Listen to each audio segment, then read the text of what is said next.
Turkiston hududidagi 3 ta asosiy davlat. Buxoro amirligi, Xiva xonligi va Qo'qon xonligi. Bular umumiy Turkiston birlashuvidan ko'ra o'z taxtini saqlab qolishga ko'proq urinishadi.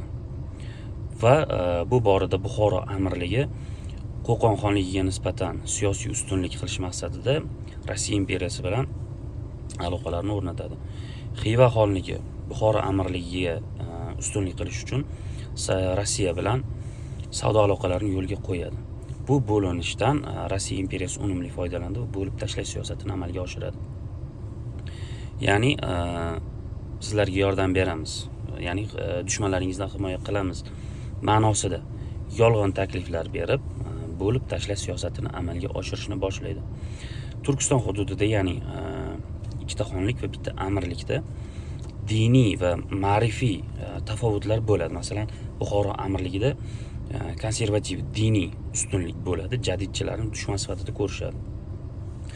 Qo'qon xonligida jadidchilar ustunlik qiladi va yangi maktablar ochiladi. Xiva xonligida esa eski tuzum qozilar,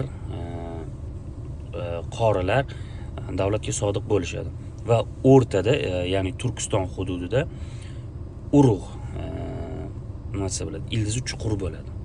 Ya'ni umumiy Turkiston manfaatidan ko'ra o'zini urug'ini manfaatini ustun qo'ya boshlaydi. Masalan, qo'ng'irot, yuzlar, minglar va shunga o'xshash boshqa urug'lar o'zini urug'ini manfaatini birinchilikka qo'yadi.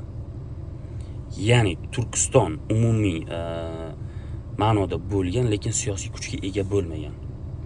Va bu urug'lar o'rtasidagi kelishmovchilikni Rossiya imperiyasi to'g'ri yo'naltiradi va urug'larni bir-biriga qarshi qo'yishni boshlaydi. Ya'ni millatchilik, urug'chilik boshlanadi. Bo'lib tashlash siyosatini boshlagan paytida, ya'ni Rossiya imperiyasi Markaziy Osiyoga siljigan paytda urushsiz, ya'ni 1860-yilda urushsiz egallashni maqsad qiladi. O'rtadagi kelishmovchiliklar sababli 1865-yilda Rossiya imperiyasi Toshkentni bosganda Buxoro amirligi qo'l qovushtirdi, ya'ni harakat qilmaydi. 1868-yilda Samarqand egallanganda Xiva, ya'ni Xiva xonligi bu bizga tegishli emas deb qo'l qovushtiradi. 1873-yilda Xiva bosilganda Buxoro qo'l qovushtiradi. Ya'ni o'rtada birdamlik bo'lmaydi. Va bu nima xatoliklarga olib keladi? 1876-yilga kelib Turkiston butunlay Rossiyani nazoratiga o'tadi. 1917-yilga kelib Sovet ittifoqi ostida birlashadi. Va jadidchilar, bosmachilar tarixiy xatolarni to'g'irlash yo'lida halok bo'lishadi. Ya'ni qatag'on qilishadi, otib o'ldirishadi, uzoq yillik qamoqlarga tashlashadi.